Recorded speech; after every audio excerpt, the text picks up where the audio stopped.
Barbados, get up. Good morning Barbados, good morning to you. Good morning, morning, morning, morning. Good morning to you. Good morning Barbados, good morning to you.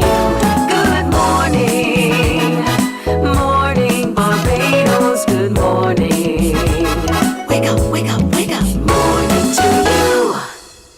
Wonderful Wednesday morning to you indeed, and welcome to today. Today is a beautiful day. If you look outside your window, you shall see exactly what I see. Beauty.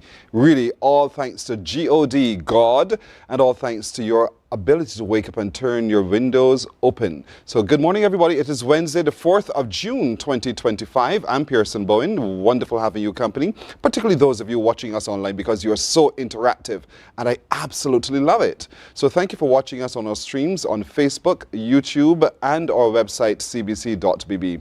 Interact between yourselves, interact with us, and we are ever grateful, but love it when you also share the show. I see you doing it, and I love that you're doing so. So continue to share the show, share the love with others, invite them to come by every day with us, because this is just a great place to hang out, to have some fun. Monday to Friday, 6 till 8 o'clock. We call it Mornin Barbados. So welcome all. If this is your first time watching, good having you. Indeed, you will come back again and again, but share the show. And if you have an idea about something, or if you know of someone whose story you need to tell and you think we ought to help you do so, send us an email. Our email address is on your screen. It's morninbarbados@cbc.bb. morninbarbados@cbc.bb, and we'll acknowledge it. You better believe it. So thank you so much for being a partner with us as we do so indeed. Wonderful Wednesday to all of you. Patricia Ben, you are always first off the beat. She's in the United States of America. So Patricia, good morning to you. She says a very good morning to the crew as well. And the crew says to you, have a lovely today as well. Sweet Rons, good morning. A wonderful Wellness Wednesday to you as well. She's saying good morning to everybody. She's encouraging us to keep up the good work. You do too. You do too. One of the top creators on Facebook. Yes, I saw it on your page. So to you, Sweet Rons, have a lovely today. Kieran Olivier, good morning to you. How do you do? Blessings to you as well. She's wishing a wonderful today to all around the world. How generous thou art, Kieran. Continue being generous of spirit. Vereen Walker, how are you as well? She's wishing everybody today a wonderful Wednesday. And we back at you, Vereen. Have yourself a great today as well. Bajan Rock, how are you? Good morning, good morning, good morning to you as well, Bajan Rock. Have a super duper today. Say it again? Right. So somebody wants to know, Bajan Rock, if you are a pebble or if you're a big rock. That's up to you to answer that if you care to. That's not my question. It's someone else's question. They just like to know, what kind of rock are you? Are you a big rock or are you a pebble? And if you're a rock, are you from the north of the island? Identify yourself, Bajan Rock. We'd love to hail you up wherever you are indeed. So thank you so much for joining us this morning. It's Wednesday. Hello, Tommy Thompson. That's an interesting name, Tommy Thompson. Good morning to you as well. He's saying good morning, Barbados. Tommy, back at you on our YouTube page. Trini is there in Tampa, Florida. Trini, how you doing? Trini, you going back to Trinidad anytime soon, eh? For some doubles? I hope that really sounded right. But good morning to you on YouTube as well as Anthony Holder. Anthony, good morning. Thank you so much for wishing all the best to everyone everywhere. So wherever you are on our social media, thank you for engaging with us. Me, for sure, absolutely love it when you talk back at me, because I like your company. I truly, truly love your company. Can't wait every day to keep you company as well. So feel free to interrupt me at any time. I love it. So don't feel that you're causing me any injustice at all. You really are not. I just absolutely love it. So, what's today's riddle? I have a riddle for you. I know it's already causing consternation to our guests who are coming up in just a little while. But the riddle is, and it's from yesterday, by the way, because none of you got it right yesterday. It is shorter than the rest. But when you're satisfied, you bring it up. What is it? It is shorter than the rest, but when you are satisfied, you bring it up. What is it? 228-5562 or 228-5563. The things I see in the camera, I'm telling you, I can't even relate what I just saw. 228-5562 or 228-5563. Simple, Simon. It is shorter than the rest, but when you're satisfied, you bring it up. What is it is the question for you to answer me right now. Good morning. Hello. Hello, good morning, Pearson. How are you doing today? I am very well. Oh, you sound as though you're eager to tell me an answer. Oh, yes. And I'm I know eager. the answer. Oh, you do? First of all, stop. Before you tell me your answer, what did you do, you think, to be able to come to this particular answer you have in your head? Would you believe that you plus one of your guests gave me the answer? I did. We did? Yes, We did that yesterday? yesterday during the show. What did I say or do? No, it was what you did. What did I do? When you held your hand in a particular way, I saw the answer. And then when Jackie was talking about the peace walk, Right. Don't listen to your TV. Listen to me. No. I'm telling you, when she was talking about peace, I was trying to remember exactly what it is she said, but it was something to do with peace. And I did like this with my hand. I can't see you. I can't see you. So what did you do with your hand? I held up my hand for the peace sign. And when I held up my hand for the peace sign, I said, aha. I got the answer. So what did you realize you did with your hand? To hold up the peace sign, I held in my thumb and my third and my little finger. Your third and little finger? Right, yes. So 1, 2, 3. Yes, or 1, so 2, 3. The index and the second finger was standing tall. You got me confused. Anyhow, what's your answer? How do you make the peace sign? Like this. Look at your TV. My answer is the thumb. That's your answer?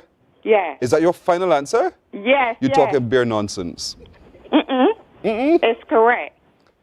You can't challenge me with my question telling me that your answer is correct. Yeah. If I said to you that you're talking utter nonsense, you expect me to validate your answer? It isn't nonsense? The first thing in the morning for you to tell me, either Beverly, you are incorrect, you're not right, or you challenging me. But I challenging you. I have never said you are not right. I would always say... You're wrong. Correct. So therefore, what should I say to you now, Beverly? That you're great and genius, You're right. and you have the correct answer. Beverly, no. You're right. She doesn't believe it. She can't believe I just said that to her. I'm right. Yes. I'm right. You are right, Beverly. It's your thumb. It's your thumb. It is your thumb. And that's why I kept saying to you, I'm doing this to you guys all the time, and none of you, other than Beverly, is paying attention. You were doing it like this all the time. You were I can't doing see your what thumb. you're doing. You were doing your thumb, and I said, you know something, the thumb standing up there now, look. And I said, and then when I held in my finger for the peace sign, I said, then when I turn it around, the thumb stand back up again. Your thumb could be long, I don't know. But anyhow. My thumb short like everybody else is. All right. Beverly, well done. You've made my day. You've made my day. I am so happy we've been able to do so in a little way. Thanks, Bev. Have a great day. You have a wonderful day. You too. I look forward to listening to the remainder of the show now. Thank you, Beverly. Share the show. Right. Share the show. Okay. Tell some Yes, others I about will. us. Okay. All right. Yes, please. I have Miss Scott. Ada Scott is watching us from the United Kingdom. How did you know that? I'm being told in my ear that there is an Ada Scott who's watching from the United Kingdom. Ada, that's a good, solid, old-fashioned name. I love it. Ada Scott.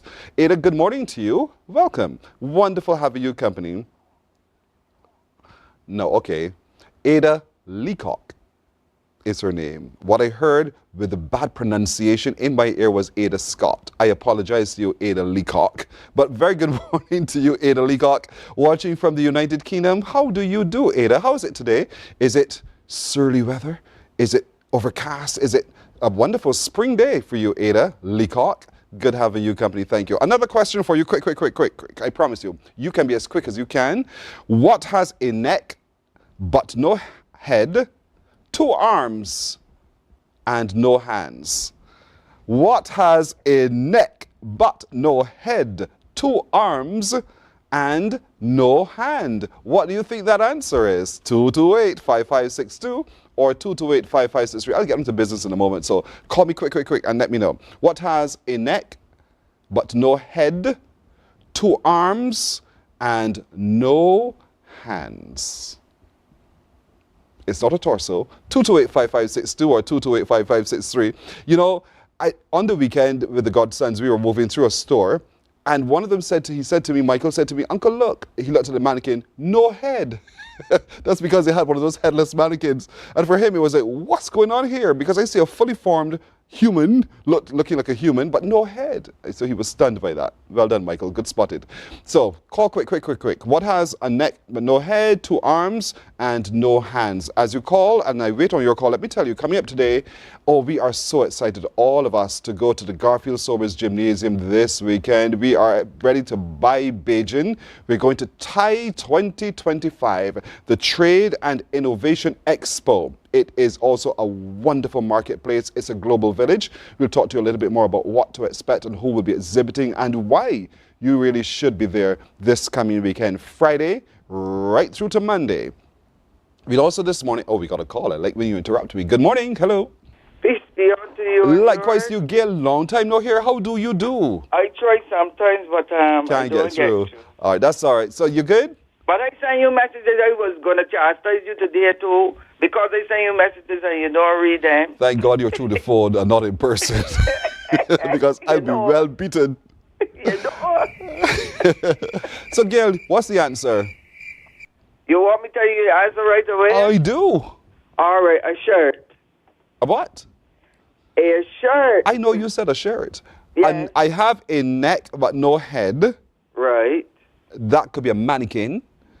2 arms and no hands. That could also be a mannequin. Yes. But you're saying a shirt. Yeah. Yes. Why? Because it's a shirt. Gail, you're right. Well done. No one right now. Well done, Captain. Have a good today, okay? Wait, the other name. Bite ma. You missed the other name. I didn't forget it. Oh. All right, Bite ma. Have a good morning. You too, sir. All right. Have a good day indeed. Gail, the Captain, Bite ma. So, Kieran, you're right. You said when you said it was a shirt. Well done. Thank you for all of you online watching and engaging as well. Now, today as well, we'll meet a man who's surviving prostate cancer. We'll also meet another man who is a urologist who knows how to diagnose and treat prostate cancer. All of that in one. It is not to be missed. Peace of mind is something that we all seek indeed, and at the Bamboo Retreat, that's what they also offer. But this Father's Day coming up, they have a very special promotion that combines all of that, all in one, canvas and cognac. That's what we're talking about this morning when we meet with Steve Andrews from the Bamboo Retreat. And when we get together to talk HR with Hermab this morning, we're looking at mental health resilience and HR. Who cares for the caregivers? And why should an HR practitioner care about the other party's mental health? How do we identify when someone is having a mental health challenge? All of those are questions we want to put to our HR specialists this morning when they come join me when we talk HR with Hermab. And the Empowered Network of Churches are having a big rally for Pentecost this weekend as well. What's Pentecost? Do you remember from your Bible history? What does Pentecost mean to the church? And why you should be there as well, we'll share with you. All of that straight ahead. Take a break and we're coming back in a moment. Morning, morning, morning. Good morning. Good morning to you.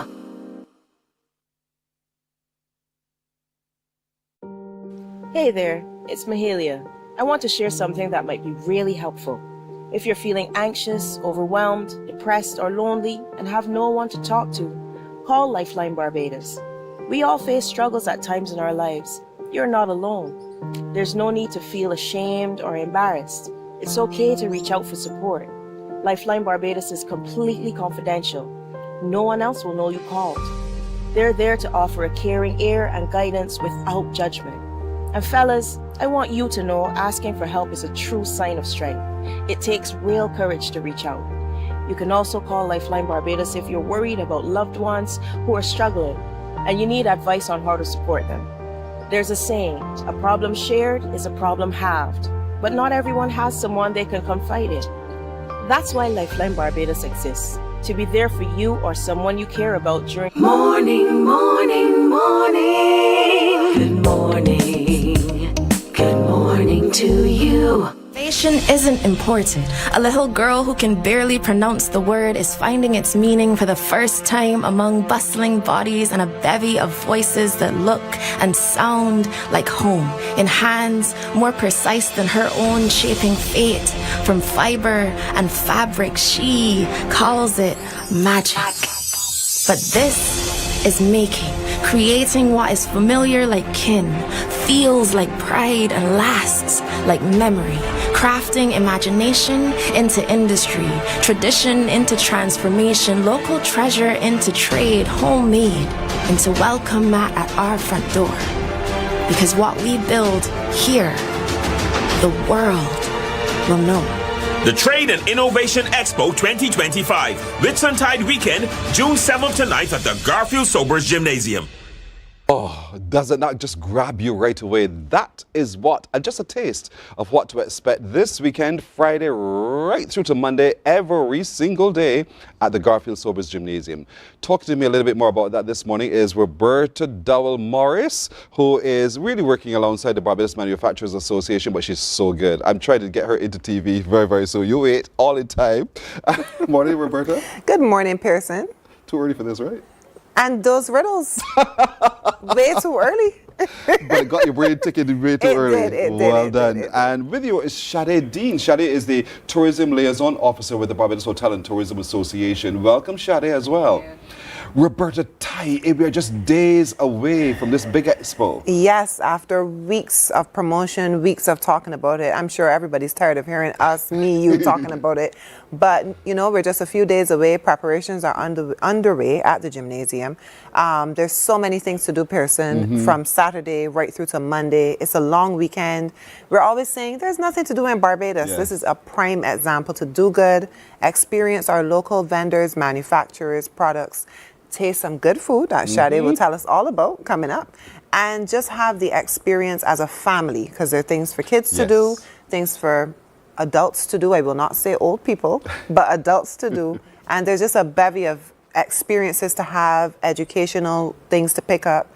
And I'm just looking forward to it. And I'm not just saying that. I'm looking forward to it because this is something that has evolved from BMX, as we would have known, and it's now evolved into TIE 2025. And it's truly a global village, and so many things to experience. So many things to experience. And so, folks, when you come, what time does it open Saturday through Monday? So Saturday through Monday, 9 a.m. to 9 p.m. 12 hours we have. 12 hours. So you can run your errands, do what you have to do laundry, do your everything you have to do with the kids.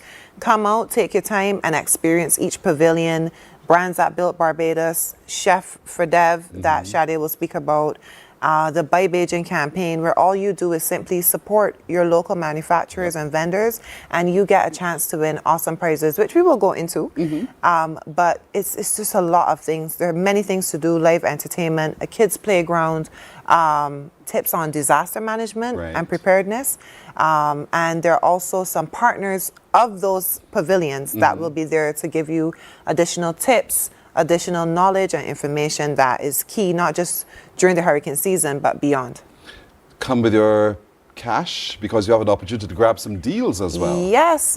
And you know, Thai is affordable. It's $20 for adults. BART members, you pay $15. I gone clear. $15. I couldn't tell, Pearson. Oh, love your eyes. Love your eyes. 40. Change your glasses. Children 5 to 12 years, they're $5. 13 to 16, they are $10. So all you do is pick up your ticket from anyticketnation.bb or bma.bb online, or you pick them up from any Ticket Nation location. Literally north, south, east, west, and I'll outline those ticket locations later. But you have no excuse. And once you're in Thai, you get to experience all of these things. And Pearson, for those last minute Bajans, you know, there's some of us out there, pay at the door. Good. Truly convenient. Pay at the door. Really. You've made the Global Village this weekend very, very accessible to all indeed. Chef for Dev. Shade, talk to me a little bit about the engagement of the Barbados Hotel and Tourism Association in this upcoming expo.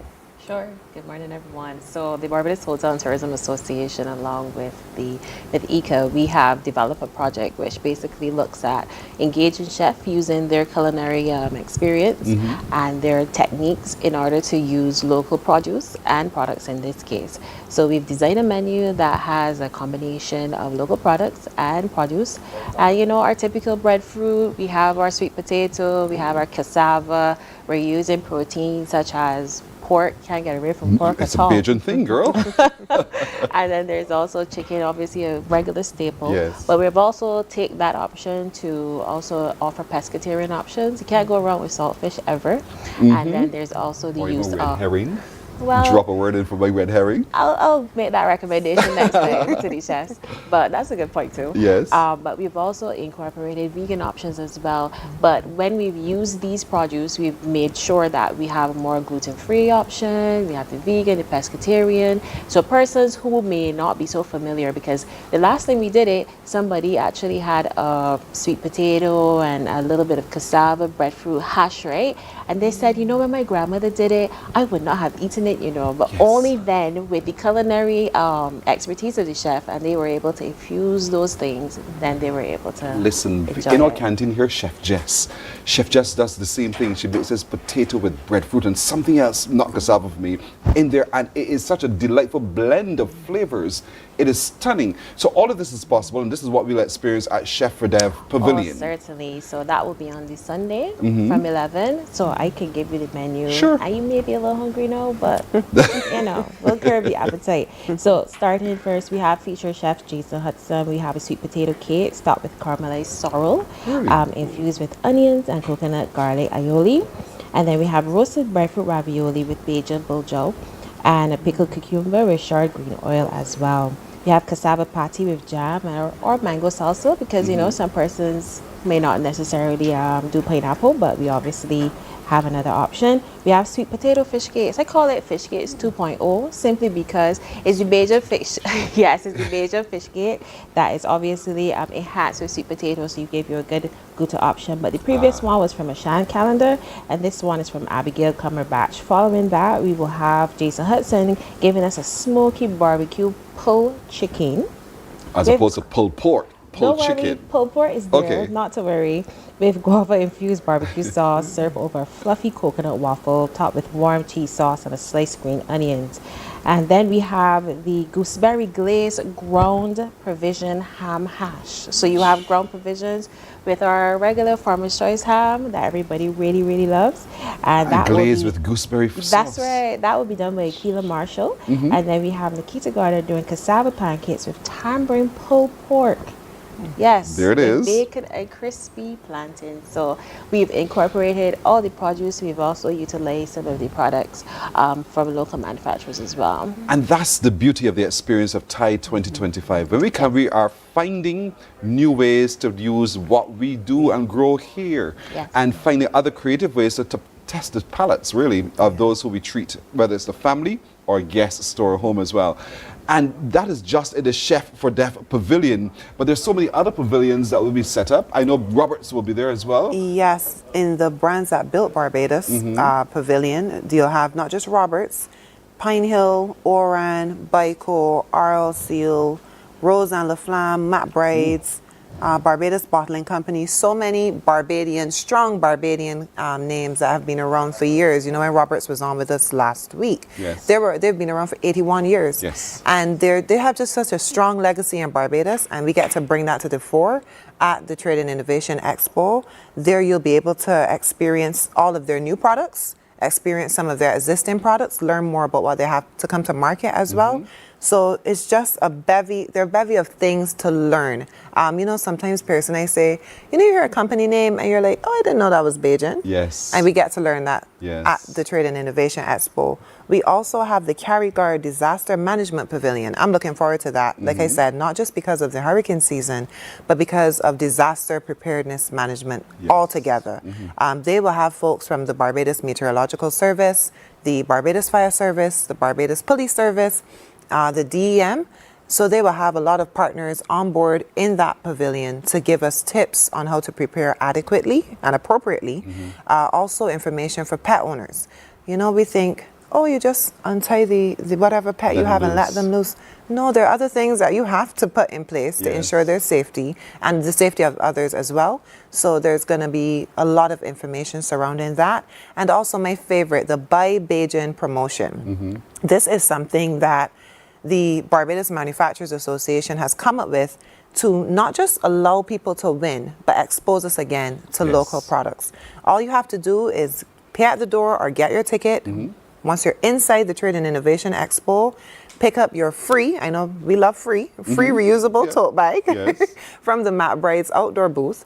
Go to the Buy Bajan booth and find out which partners are participating in this competition and shop. And then throughout the day, and you follow BMA_246, Barbados Manufacturers Association on Facebook, and the floor MC DJs will announce those winners. 5 draws daily. And then you have a grand prize worth in the thousands thanks to World Betting. I don't know anywhere else, Pearson, that you go, have fun, shop, promote local products, and win. That's right. Significant prizes. As well. Yeah. And so Saturday right through till Monday. Every single day, 9 to 9. Yes. And we know ladies can spend 9 to 9 shopping alone. We could get up earlier. Easier. Easy. And we can go later. We just need a lunch break and that's it. And we go. So it's a great opportunity for the entire family. The whole family. Bring the children because there's something for the children to do and to be in. And so come, let's do it. Let's go to TIE 2025 at the Garfield Sobers Gymnasium this Saturday, Sunday, and Monday. You can go every day, or you can choose to go which day you want to go. I am the sort of person who goes every single day. You pace yourself. Yes. Pace yourself. So you do the northern quadrant. You do, you know, you get it all covered indeed. So from fashion to food to security options, all in one space this coming weekend. So rather than make your way through town trying to find the store to go into, make your way to TIE at the Garfield Sobers Gymnasium and see all of those options right there. Speaking of fashion, Roberta. Yes. Yes. We have a fashion pavilion. Just checking. I'm so sorry. I thought you were going to say something. Yes. We have a fashion pavilion. Of course, you know that's synonymous with what was previously known as BMX. They are going to bring the fashion from our local designers as well. And just to let you know how far and wide-reaching and how innovative and useful the Barbados Manufacturers Association has been, they've been able to ensure that designers from Barbados go to Africa and showcase their designs, their talents all over the world, but specifically and most recently Africa. And we've been able to ensure that people know, hey, we have good designers here too who are talented, who are innovative, and we get to see a snippet of that. New designers, once you come to the Trade and Innovation Expo. And I'm glad you touched on that, Pearson, because, you know, when people are looking for new clothes, they go online and purchase. Yes. Buy local. Correct. Support our local designers, our local seamstresses. Everybody plays a part, you know, so let's all support each other. Put our money where our mouth is. Yes, it's a global village. Let's do this, folks. We are all together in this. Is there anything else, Shadi, you would like to add about what the BHT is doing on this weekend? Sure. So with this initiative, it gives an opportunity, not only, this is not going to be our only pop-up, but we get a chance to engage the chefs. We can also talk to Ika, who's going to be there. I know persons are looking to source different produce. Some things can be scarce. Who can you get it from? Because we're actually, Ika is actually taking the time to source the produce from farmers. So we're trying to merge linkages, especially agricultural linkages. And this is a really good opportunity. We were able to merge the manufacturing goods. So this is a good time. Thanks. This is such a not to be missed activity indeed. Saturday, Sunday, and Monday, the Garfield Sobers Gymnasium. Let's celebrate local manufacturing. Let's buy Bajan. Let's get into that global village. Once again, Robert, remind us of ticket outlets. Sure. So it's a long list, north, south, east, and west. So let's go. CS Pharmacy in Bridgetown, Nation Fontebelle, Starcom Network at River Road, New Look Company, Roebuck Street, Empowered Sky Mall, Trey Class Boutique, Sheraton Mall, A&B Music Supplies, Wildy, Visual Oasis, 6 Roads, the Lotto booth at Speightstown opposite the bus terminal, Lil Griff's Hardware and Building Supplies Inc. at Checker Hall, St. Lucie, and the Codrington Estates Development Company Limited in St. John. Of course, online, ticketnation.bb, bma.bb. And if you've missed anything, for some reason that you didn't get up early and hear us talk, Pearson, for some weird reason, you can go on BMA, bma.bb, learn more about the Chefs for Dev Pavilion, learn more about the brands that built Barbados Pavilion, learn more about our competitions where you get to win big prizes, and also information on adult, children, and BARP member tickets. And it's the only place to be this weekend, Pearson. The only place, naturally. Without doubt. Without doubt. And since it's a holiday weekend, pace yourself. Go every day. That's my recommendation to you. Thank you, ladies. Thank you, Roberta. Thank you, Shade, as well. I cannot wait. What about you, folks? Remember, when you enter, get your free tote bag from the McBride's outdoor booth. And then you go inside, visit you go to the Buy Bajan booth. Get to know those participating Bajan endeavors.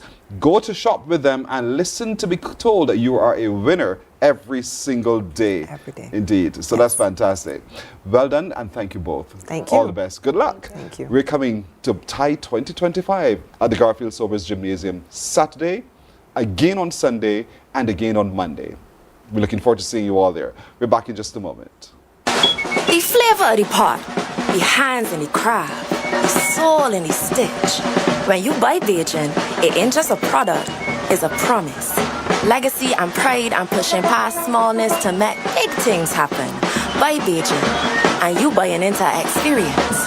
The sweet and dandy vibe of a good lime, the family feast table at Christmas time, the pepper sauce fire in your chest, the festival spirit spurring you on to be your best. Buy Bajan. Because this is more than a market, it's a movement. Buy Bajan and win big prizes this Whitsuntide weekend. The Trade and Innovation Expo 2025, June 7th to 9th at the Garfield Sobers Gymnasium.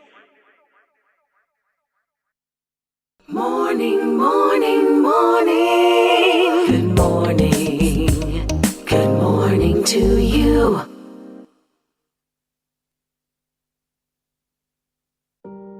Hey there, it's Mahalia. I want to share something that might be really helpful. If you're feeling anxious, overwhelmed, depressed, or lonely, and have no one to talk to, call Lifeline Barbados. We all face struggles at times in our lives. You're not alone. There's no need to feel ashamed or embarrassed. It's okay to reach out for support. Lifeline Barbados is completely confidential. No one else will know you called. They're there to offer a caring ear and guidance without judgment. And fellas, I want you to know asking for help is a true sign of strength.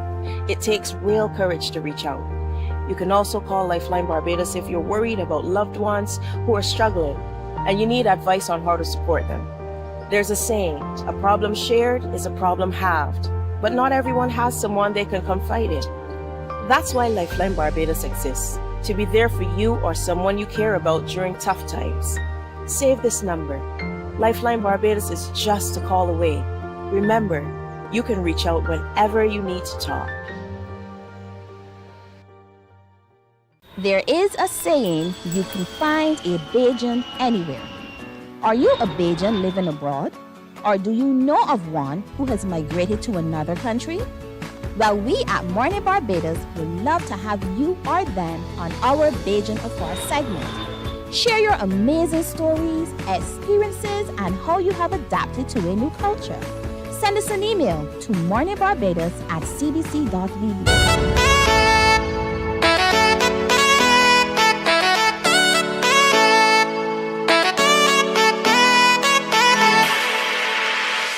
Wellness Wednesday at 25 minutes to 7 o'clock. We get now to hear the story of a man who is living with prostate cancer, and we'll also get to hear from another man who tells us how to treat and manage prostate cancer as well as a urologist. And so joining me to tell his story is Patrick Croney. Patrick Croney, you've met him before because we've met him before here on Morning Barbados. And you remember the buggy? Yeah. We talked about the buggy. Yes, that's right. Yeah, all of those things we talked about. And these are endeavors with which you're engaged. And then there's the horse riding stable there as well. Yes. Well done. And with him, of course, is my lookalike, Paul Rouse. Dr. Paul Rouse, the urologist Good indeed morning, of note. everyone. And so, Patrick, I'll start with you, your story. Yes. I was taken aback. When I heard that we were going to be meeting a man, I didn't think it was going to be Patrick. You didn't think so about yourself I either? didn't think so neither myself, you know. You know, I must say, first of all, I thank God, you know, for his mercies, you know, because, you know, when I was first diagnosed with this prostate cancer problem, you know, I was taken back, you know, because, you know me as a man, always up and going, you know, but, you know, I'm so thankful to God that even when I was, because I did a small surgery here, which cost a fortune, and then was told that, you know, I need to do a PET test that we don't do here in Barbados, to see if that the problem has spread outside the prostate, outside the prostate area. I then had to try to find out where I can go to get this test. So, and I give God so much thanks and praise again, because then 2 or 3 days later, I had just heard his voice tell me, call this guy called Paul Gibson. And I called Paul and tell him he's a pharmacist. And I then called Paul and tell him what's happening to me, giving the bad news. And he said, man, sorry to hear that, man. And he told me that I can call you back in 10 minutes, which he did, and called me back from a neurologist in Miami who they run a network called Japan Network. And man, so this neurologist, Dr. Ned, he came on the line and he told me, and I said, Mr. Crony, Paul told me about your situation. So I will, you know, see how best we can get you care, you know. And cut a long story short, I was able to have the option to go to Colombia or Miami for treatment, for the test, and then to do treatment. But and so and I want to say, man, that we choose Colombia because it's more economical and well, financially, I was so financially drained.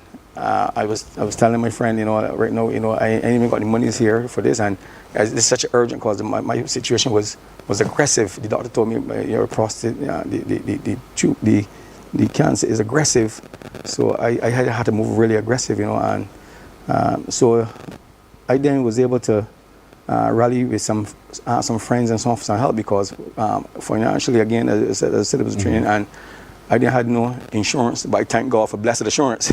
Yes. You know what I mean? Yes. And you know, and I was able to ask some family and some friends for some help, and you know, they truly came through, man. And so far, so good. So far, good. Talk to me about the beginning. I want to walk right back to the beginning. What caused you, first of all, to go for treatment? You said you discovered you had to get a surgery. You didn't know at that point? Well, I saw some signs, right? What signs? I saw some bleeding in my urine, right? And then I went to my medical practitioner, and but before I normally went to my neurologist, and he then told me that, you know, it would have been, I would have to come back in. So I went to he gave me a long date, so I went to my neuro practitioner. He then recommended some medication. Right, but then it's still a month after, it still got the bleeding. So that's when I then had to seek further attention. The first sight of blood in the urine, that's what led you to the doctor, or did you say, okay, that's just a freak. Let me just wait and see. Right. Did you do that? No, a friend time I see that I went straight. Very yeah, I went to the doctor, and the thing about it is that I would have went to the doctor about a year and a half ago for a checkup. Right, right, and then this thing just popped up. And I was just and this is just after COVID, you know, and because I was like a little, I don't want to use the word paranoid, but I was wondering if that this is helping cause a lot of this stuff. Right, because of what was going on in COVID. Yeah. I get you. Don't say what it is. I know what you mean. Yeah. And so that question in your head is, so what is this? What did I rupture inside of me to cause it to pass in the urine? Right. Led you to the doctor, and the doctor at that point thought, let me just treat you for the blood in the urine, right. You know. But at the same time, let's try to figure out what's going on here. Right. And then you went for what tests were carried out on you to figure out what's going on here. Right. I did MRI, did a number of tests here. I did, you know, but the after they discovered that, you know, there is a problem with cancer, with seeing signs of cancer, I had a problem in the urethra. You know, they then recommended me. The doctor then recommended me to I would need to do a surgery to the urethra because, you know, obviously they figured out, you know, this is like where the problem coming from. Where's the bleeding coming from? Yes. So if you fix that bleeding, all will be well. Right. That's what you were thinking, and but you had no pain. Right. I had some pain in your urine when you pass the water. You know, you could feel that pain. You know. Right. So along with the bleeding, yeah. So it was really. So along with the bleeding, there was pain. Yes. Was there frequent urination? And yes, she started then to become more frequent as time goes on. You know, and so that's why we had to then urgently seek further attention after this surgery, because you know it wasn't. You could not rest with what's going on No. with you. It's like something strange has just happened. Yes. And it happened pretty suddenly for you. You had no warnings up until that point. Correct. That something was happening in you. Correct. You know, only for the pain, the bleeding and the pain. Had you had a PSA or digital examination before that? Yes, but I had all as a part of the test I had. The As a MRIs consequence? Yes. But before that, were you a regular visitor to your doctor to have your prostate checked? Well, not as regular as often as I should, right?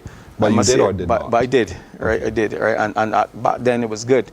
But then after, you know, a year or a year and a half, you know, this thing started to happen, and that's when I started to realize I got to get checked. You know what we do? We say, okay, we hear good, you're good. Yeah. And we don't go back at all. Right. Because as far as we're concerned, we good. Yes. You know, and we shall be good forevermore. Right. But, you know, we're always recommended to have frequent checks, just to watch it as it goes, because it is possible. Yeah. Is there any family history of prostate cancer?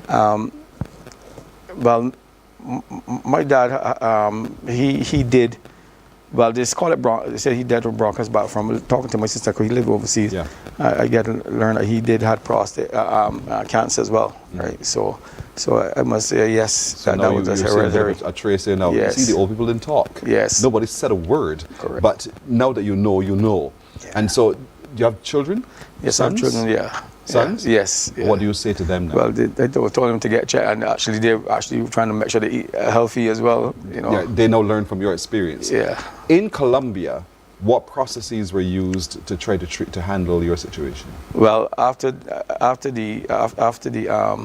the lot of tests I had to make do down there, they then do the radiotherapy, and then after the radiotherapy, we then had to switch to chemotherapy, because there was areas that because the test showed that at least the cancer was not spreading, you know, into other areas. So I then had to do work with the radio and chemotherapy, which was really tough on the body. You know, it was really tough. Yeah.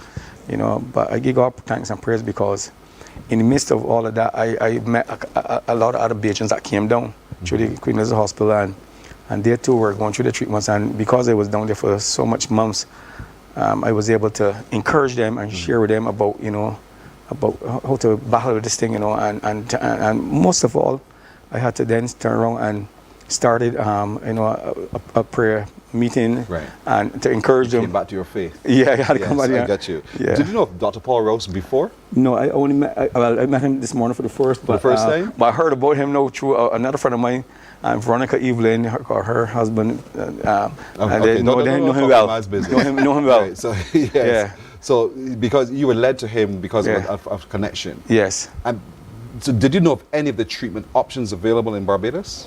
Yes, but because of the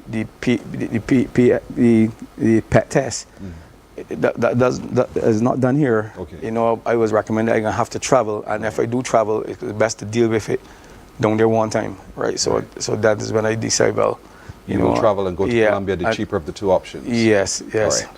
I'm going to stick a pin there for just a moment because we'll take a break. I want to come back. When we come back after this, we'll continue Patrick's story, but I want to go to Dr. Paul to find out what happens here when people with Paul's story come to him.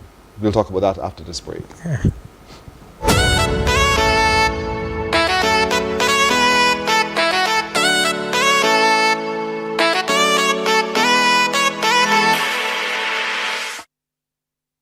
Some ask, what makes Barbados so special? We at Mornin Barbados say it's you, our exceptional youth. You are talented, resilient, and inspirational. You are the epitome of the Barbadian spirit, testing the boundaries of your creativity. If you are an entrepreneur, artist, baker, designer, author, or have done anything you think should be highlighted, Email us at morninbarbados@cbc.bb. Let us show the world our exceptional Bajan youth. The Ministry of Youth Sports and Community Empowerment's Bridges television series is back. Join us every Wednesday at 8 p.m. with a repeat on Saturdays at 5:30 p.m. on CBC TV 8. Don't you miss it. God will not give you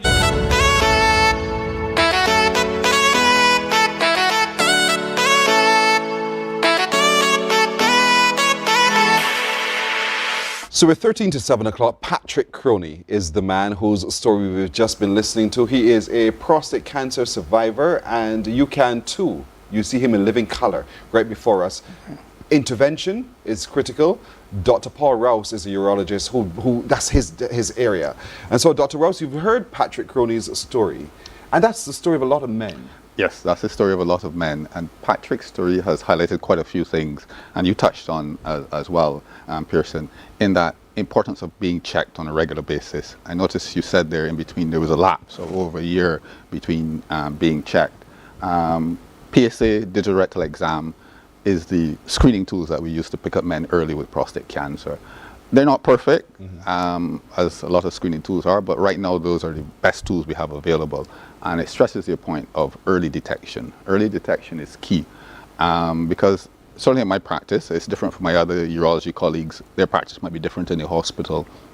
But certainly in my practice privately, I see either men coming quite early because they're having a check, the routine check by their GP, or they're going for insurance or something like that, and they have to have a PSA test and a rectal exam, which a lot of men fear. Or unfortunately, I'm seeing men coming a little too late when they have advanced disease, where then we have to look at things like chemotherapy, hormone therapy, etc. So we really want to pick up men early before disease is outside the prostate. I understand from what you're describing that it isn't outside the prostate, so it looks very well that you're a urologist. I believe you said it was Dr. Nimnani, picked up on things quite early, got you to the right place in the right time. So that is really very commendable. Unfortunately, we don't have radiotherapy here available in Barbados currently, but I do understand that it's coming shortly. So the key message I think there is early detection. You're getting your annual PSA, your annual digital rectal exam. If you do have a family history, you may want to consider being checked on a more regular basis, maybe on a biannual basis. But the current recommendation, both American, British, AUA, is at least once a year with the annual screening with a PSA and a digital rectal exam. Patrick talked about a PET scan. Yes. So when we're concerned about prostate cancer, especially if you have a very aggressive cancer and we're concerned that it may have spread outside the prostate gland, that is the ideal test. This actually combines two different tests, a CT scan as well as a nuclear imaging. This is usually using a marker called PMSA, which is very specific for prostate cancer. So you're kind of trying to localize where the cancer is in your body. Fortunately, from what you're describing, it seems like it wasn't outside the body, but it seems like it was quite an aggressive cancer. So that's why the option of radiotherapy as well as chemotherapy from what you're describing. Yes. How do you determine a cancer is aggressive? How is that? So if your PSA is high or if your digital rectal exam is abnormal, then only one way to be absolutely sure if you have prostate cancer or not, you need to have a biopsy done of your prostate gland. Once you've had it, and let's dismiss that myth right away, having a biopsy does not cause your cancer to spread, okay? There's been a lot of chatter on the internet and social media. There's been one or two doctors purporting that don't have a biopsy, it's going to spread cancer. No, okay? Unfortunately, some cancers are aggressive and some are not aggressive. So we usually divide them into low, intermediate, and high-risk cancer. There's some from, I wasn't your urologist, but there's some that you had an aggressive cancer. So when you have a high-risk cancer, we look at the cancer cells under the microscope and assign something called a Gleason score to that. It can range from 6 to 10. Unfortunately, we've heard quite recently about former President Joe Biden. He had a Gleason 9. That's a very aggressive cancer, and therefore we need to act quite rapidly on that. Yes, a patient like that would need, ideally in the ideal world, a PET CT scan is the best test. Unfortunately, we don't have it here in Barbados. But we do have CT scan, we do have bone scan. So there are limitations to every test. So it was really important. I'm glad that you were able to afford to get that test done overseas.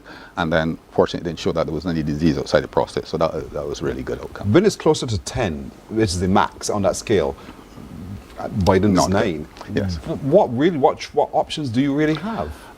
So then the next step, so the PET CT is really what we call staging, seeing the extent of your prostate cancer. So if it is within the prostate gland, it's going to be either 1 or 2. If it's just spreading outside the prostate gland, that'll be stage 3. Stage 4 is unfortunately what we call metastatic disease, where it's spread elsewhere in the body.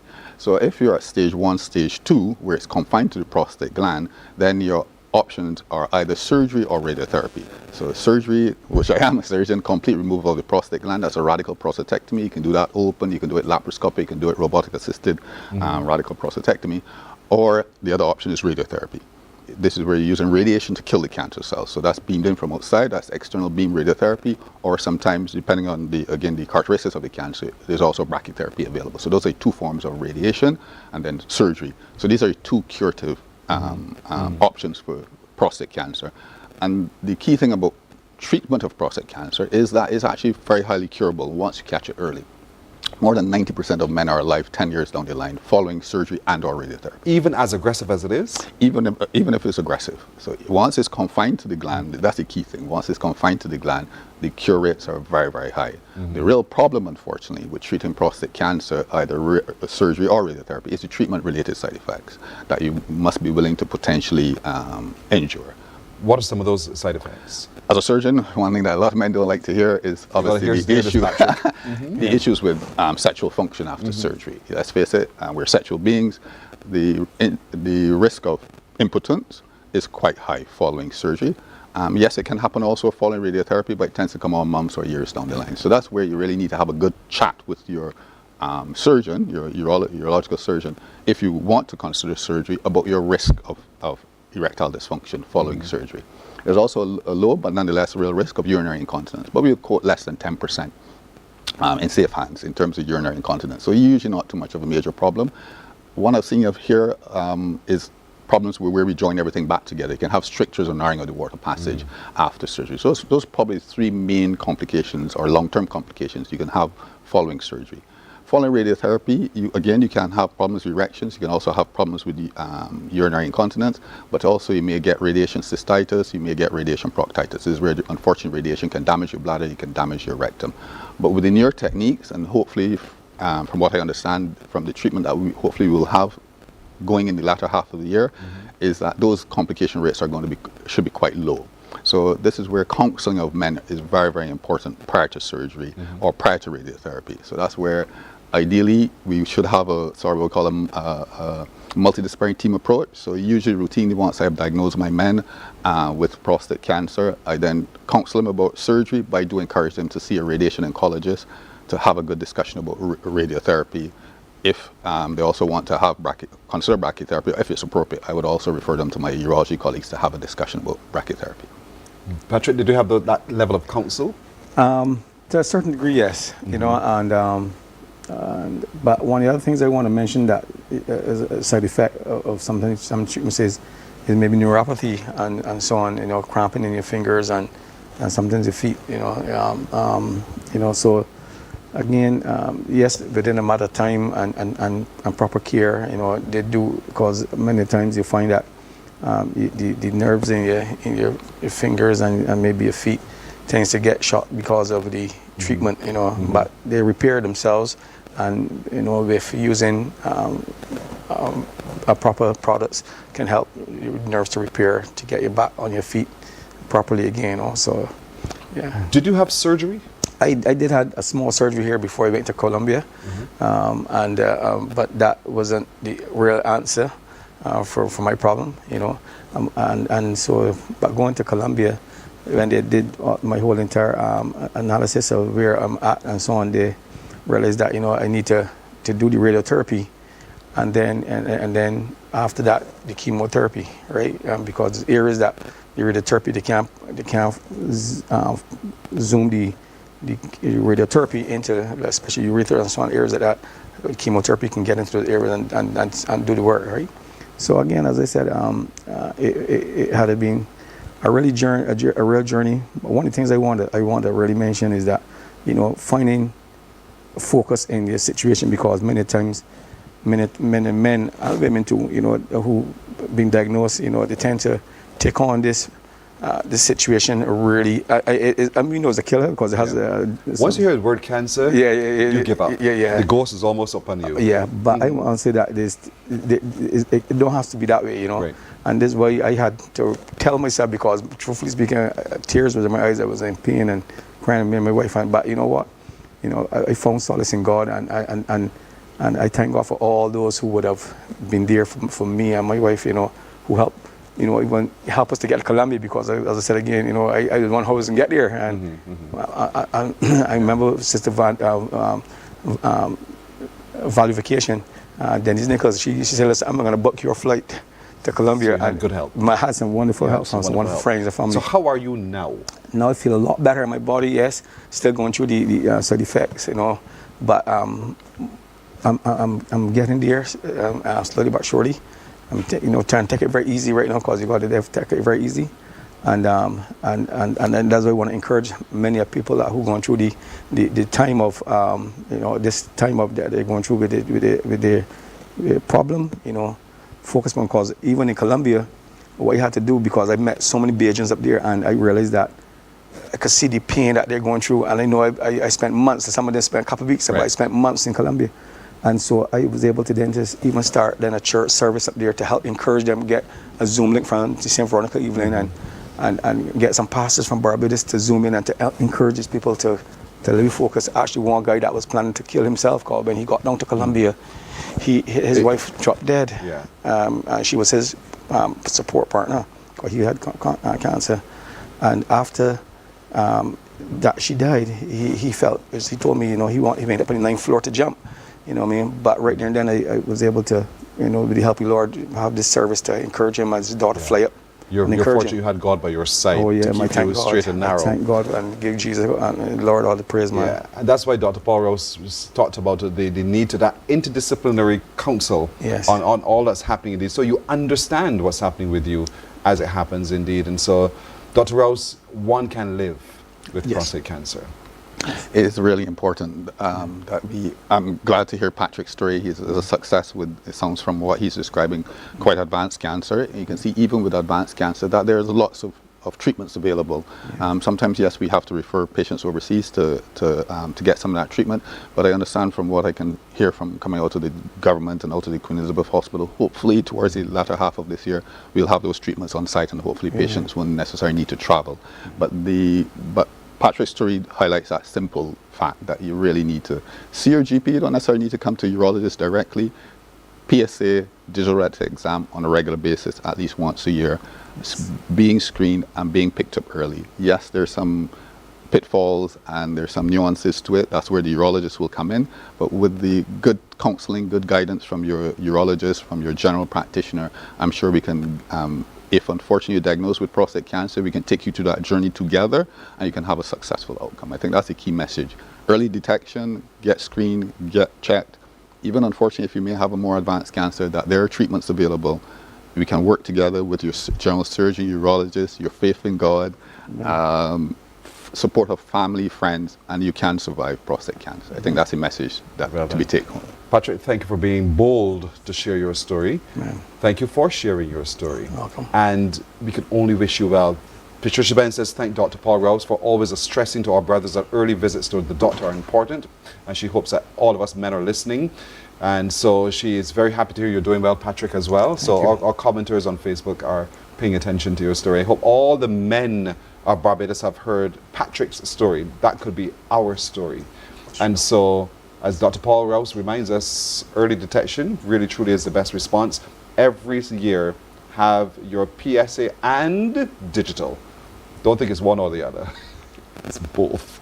Let's try to get it done so that we can get ahead of it, so that even as aggressive as it can be, there are still treatment options available for you. Amen. So pay attention, fellas. Thank you so much. Thank you so much, Pearson. You're welcome. Yes. Thank you, Dr. Paul, as well. Thank you for having me. All right. Yes. Morning Barbados comes back in just a moment.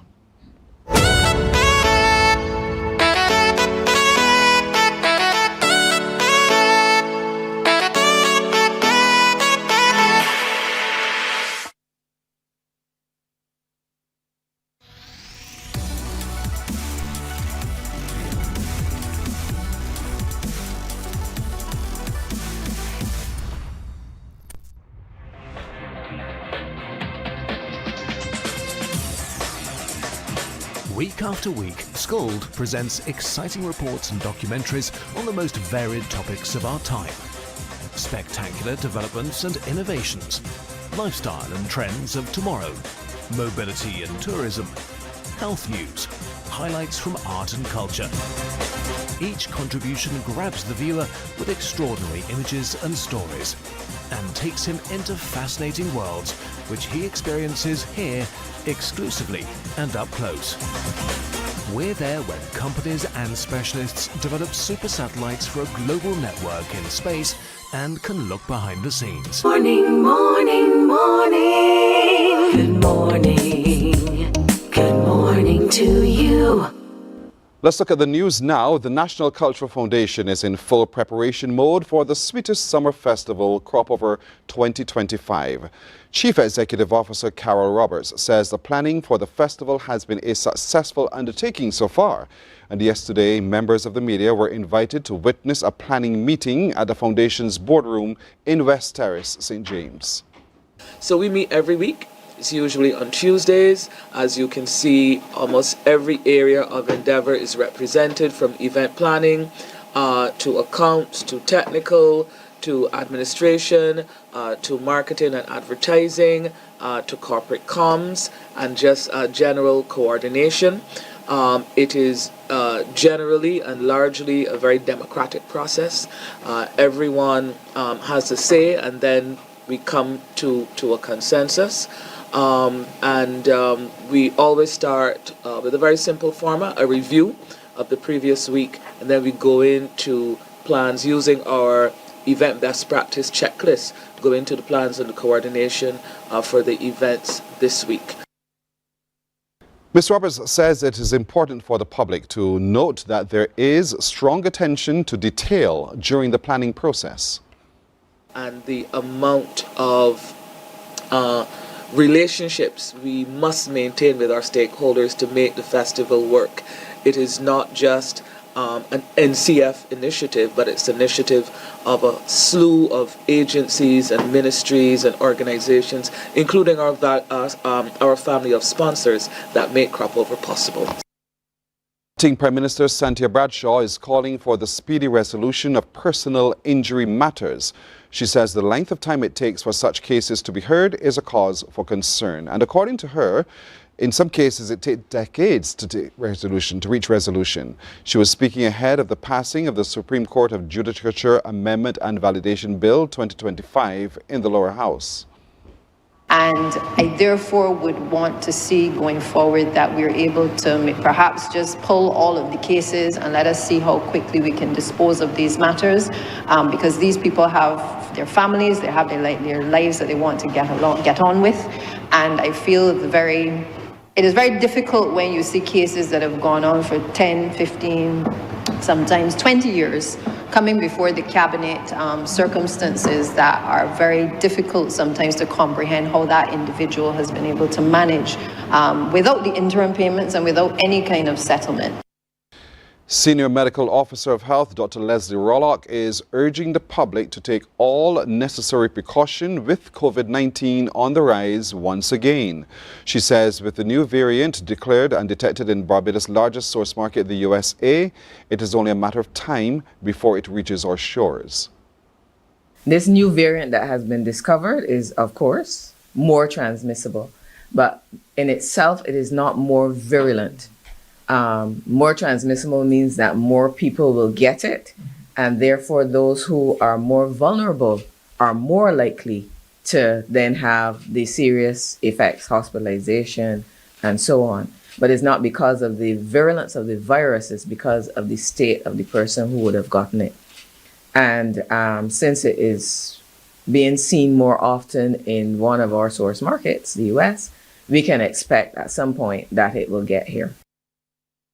Dr. Rollock says contracting the virus will not be an issue for the average person. However, she advises that the most vulnerable should take all the necessary precautions. A 40-year-old St. John man has been remanded to Dodds for a number of drug-related offences. Dwayne Omar Lewis of Poland No. 1 is charged with having 2 rounds of ammunition, possession of cannabis with intent to supply, and trafficking the illegal drug weighing 123 grams with an estimated street value of $615. The offences were said to have occurred on May the 28th. Lewis appeared before a magistrate night in the District C Court. He will reappear on the 30th of June. To sports now. West Indies suffered a 3-0 whitewash by hosts England in their ODI series last evening, losing the final match by 7 wickets via the DLS system. Sent into bat at the Oval, the Windies posted 251 for 9 in the match reduced to 40 overs per side owing to rain. Sherfane Rutherford top scored with 70, which included 9 fours and 2 sixes. Gurkesh Moti assisted with 63. Adil Rashid was the pick of the bowlers with 3 for 40. Now in reply, England sped to victory, finishing on 246 for 3 in 29.4 overs. Jamie Smith hit 64, Ben Duckett had 58. Take a look at the highlights.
That's a look at news until now. We'll have more news coming up at 12 noon right here on CBC TV 8. Morning Barbados takes a break and we're back in just a moment.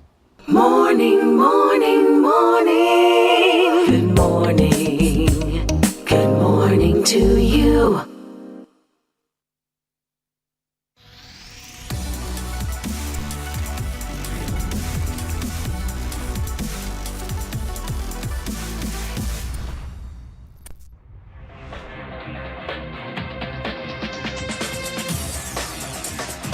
Week after week, Scold presents exciting reports and documentaries on the most varied topics of our time. Spectacular developments and innovations, lifestyle and trends of tomorrow, mobility and tourism, health news, highlights from art and culture. Each contribution grabs the viewer with extraordinary images and stories and takes him into fascinating worlds which he experiences here exclusively and up close. We're there when companies and specialists develop super satellites for a global network in space and can look behind the scenes. Scold is a window to everything that is there or is yet to come. Fly with us through time to better understand today and tomorrow. You've always wanted that. Scold, a look into the future. Our world today is not the world God wants it to be. One of the reasons which will surprise many is that our planet, its governments, and its peoples are all living under the weight of Satan's rule. From the beginning of mankind's existence to today, human history is the written record of what it means to live under the rule of the devil. Yet that rule is coming to an end, and what a difference that will make. Every Sunday at 9 a.m. on CBC TV 8, tune in for Tomorrow's World, sponsored by the Living Church of God. Books open your heart, your mind, and your soul. They are educational, entertaining, inspiring, and motivating. Are you an author of a recent book you want to share? Then Mornin Barbados would love to feature your book in our The Next Chapter segment. Send us an email to morninbarbados@cbc.bb. That's morning without the G. Come and let us turn those pages together.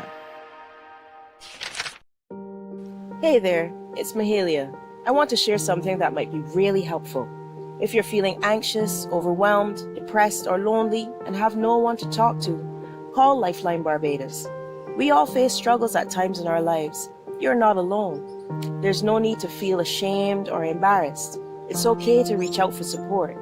Lifeline Barbados is completely confidential. No one else will know you called. They're there to offer a caring ear and guidance without judgment. And fellas, I want you to know asking for help is a true sign of strength.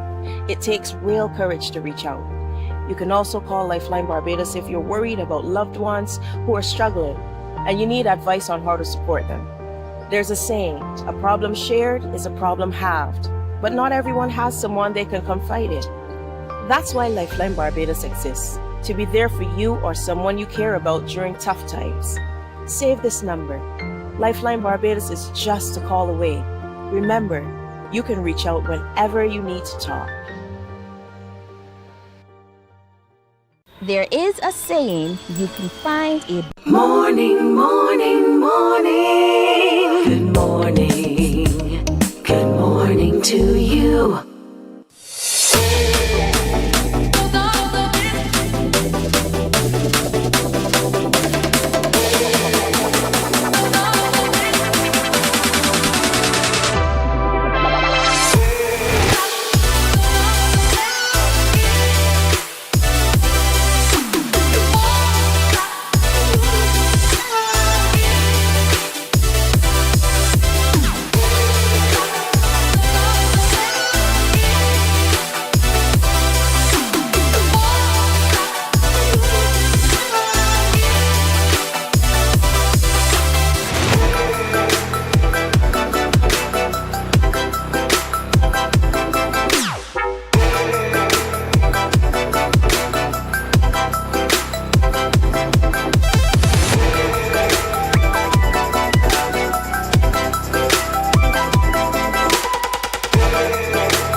Now that short video gives you a glimpse into the bamboo retreat experience in beautiful Barbados. So for those of you watching from across the globe, now you know where you need to go when you come along home. Indeed, we want to encourage as many of you as possible on Barbados as well to experience the beauty, the refreshment one receives at Bamboo Retreat.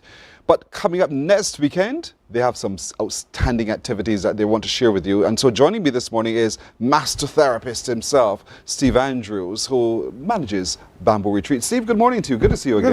Good morning, Barbados. It's always a pleasure to be here. And as you said, it's such a beautiful space, and every time you look at it, it grows on me every time it comes, and it's no longer what you see. It's such it have evolved, it keep evolving. So it's a beautiful space to come into. But so we are here. I mean, Father's Day is coming up on the 15th of this month, and we were talking about men just now. Yes. So it's important that not only you have to take care of yourself in terms of the medical aspect, but also prevention is so much better than cure. Indeed. And this is why we should come and take Pamper Fathers or get some gift vouchers for Father's Day. We have up to 25% discounts on all of our packages on Father's Day or for Father's Day. Mostly we sell gift vouchers. Also on Father's Day, we have what we call a sip and canvas for men. Yes. It starts at 4 o'clock in the afternoon, where men can come and you can come and relax. Not just men, but you can bring your fathers as well and enjoy that session. I think that session is $120 per person. Also, the day before Father's Day as well is Global Wellness Day. And I'm the Global Wellness Day Ambassador for Barbados. So we will be collaborating with Hilton as well. Hilton is also, the Global Wellness Day is a global event that celebrate across the globe. And different organizations do different things. And the whole idea is to live one day. If you can start with one day, because it's wellness, it's prevention. Yes. And if you can do that, then we hoping that that will start the process of well-being. And what we are doing, we will have the concept this year is reconnect. And because we were doing regathering, so our piece is we are regathering and reconnecting. Yes. And so on that day, we will be doing some events. We have a lecture on reconnecting with self, nature, and different aspects of reconnecting. We will have a yoga session at 3 o'clock, and then we have a meditation at 4:30. And all of these things are free. Basically, after we'll be able to have like beverage and some food and stuff after all of this. It might have a cost to the food and beverage. So is where we're asking people, men and people to come out and to really where we could actually sit back and talk about well-being. I mean, we talk about how we're not protecting ourselves, what can happen. So we are helping you to start thinking well-being, start thinking wellness, and having conversation how we can reconnect with ourselves, because it's so important of reconnecting with ourselves. There's a lot of strength in community. Yes. And so when we gather together and we share a common space with people with the same passion and same agenda, so to speak, there's so much benefit that can come from that. And so that's what this event on the 14th will allow us to do on World Global Day at the Bamboo Retreat. Yes. And so we want to encourage you, there'll be yoga, there'll be meditation, there's some food and drink which you pay for that, but access to this activity is free. It's free. But once you're there, you can buy your food and drink to refresh yourself. Well, so it's a good day to just forget the cares and the worries. Yes. And well, we'll have some free beverages as well when you're there, because another thing about Global Wellness Day, one of the things that they're saying, you should not be using bottled water, so you have to bring your bottle when you're coming, because and that day we should not be using bottled water. So make sure that you bring your containers and your water bottle on that day, that you can have your water and your beverages and stuff like that. So it's an interesting concept. It's like Global Wellness Day, you're supposed to do a good deed on that day. You're supposed to exercise. You're supposed to have a dinner with families, and you're supposed to go to bed at 9 o'clock that night. So it's really encouraging us to start practicing little things on for our life itself. Care for oneself, to get our lives back into order. Yes, and those are the things that, and reconnect. You need to get back in touch with oneself, and when you get time to sit down, it's like your own meditation state, because a lot of our customers come and they say, but I don't have time for myself. But it's so important for you to reconnect with oneself. I like that. And help oneself to become better at what we do. Let's take on the challenge, folks. Let's take up the challenge next week, Saturday. This is what we'll do. We'll do literally next to nothing. We'll care for self, indeed. Yoga, meditation, community, coming together, sharing your stories and sharing your experiences as well. We'll go to bed at 9 o'clock. We will drink water not from the bottle that we buy at the supermarkets and everywhere else. We will catch water and we will drink water straight from nature. And we'll refresh oneself. It's Global Wellness Day. Then on the Sunday for Father's Day, we're having canvas and paint. Sip and canvas. I know. But I was going to call the other brand, but you get the idea. Yeah. Yes, and that's where persons bring their fathers, and you can sip and paint. And you can be a part of the environment on that day. We can cook you up some food, who knows. Something new that we have in Bamboo Retreat. We have now built some outdoor facilities, which is we have an outdoor pizza oven, smokers, grills, all from brick, the traditional brick oven. Right. So on that day, we have a chef to come and cook up some good food on that day as well too. So these are things that we are introducing also for the Bamboo Retreat. We have put on an outdoor kitchen where that's a part. When I listen and listen to these guys that built it and tell you how healthy the food is from brick oven and why it is the best way of eating, and then it takes me back to when I was younger, how our foreparents used to cook us food and the slow cooking, smoking. It takes up to 8 hours and all of that you get your food nice and well cooked. So these are really creative things we are trying to do here. So Bamboo Retreat is a whole concept itself. And also we have, you can come now, you can come and spend a couple of days, because now we have places that you can come and spend some time. Accommodation that we have as well. So it's now evolving into that retreat that we're speaking about, where it's more than services. No, you can come and spend time. We do retreats as well. Persons come and they plan retreats. So we have several areas that we are working out as well. Boy, things are changing at Bamboo Retreat. Things are changing. You need to pay attention. So go online or give Bamboo Retreat a call. We scrolled the numbers for you earlier, and we just want to remind you, it is the hidden gem in Barbados. It's a gem we don't mind sharing, however, because it has added value, and it brings added value to you as well, and you can never diminish its value, even if you take from it. And that's the beauty of Bamboo Retreat. So I encourage you right now, as Father's Day is approaching, it's $120 a person, so book your space at Bamboo Retreat for Daddy and you. And of course, let's get involved in the Global Wellness Day initiative. Challenge yourself. And if you can't come on that day, we still offer gift vouchers. It's one of the things that we sell on a day-to-day basis. You can always come and pick up your gift voucher for your dad. It's up to 25% discount based on the packages that you choose. So we will be there helping you along as well. Good. Be ready. We're going to Bamboo Retreat, folks. No brainer. Thank you, Steve, as always. It's always a pleasure. Likewise. Always a pleasure. Morning Barbados takes a break right here. We're coming back. We're talking HR with Hermab in just a moment. Morning, morning, morning. Good morning. Good morning to you. There is a saying, you can find a Bajan anywhere. Are you a Bajan living abroad? Or do you know of one who has migrated to another country?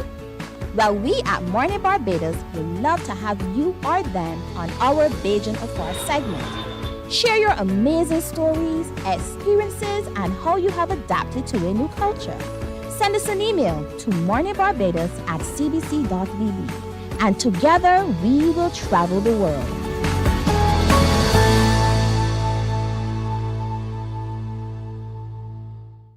Some ask, what makes Barbados so special? We at Mornin Barbados say it's you, our exceptional youth. You are talented, resilient, and inspirational. You are the epitome of the Barbadian spirit, testing the boundaries of your creativity.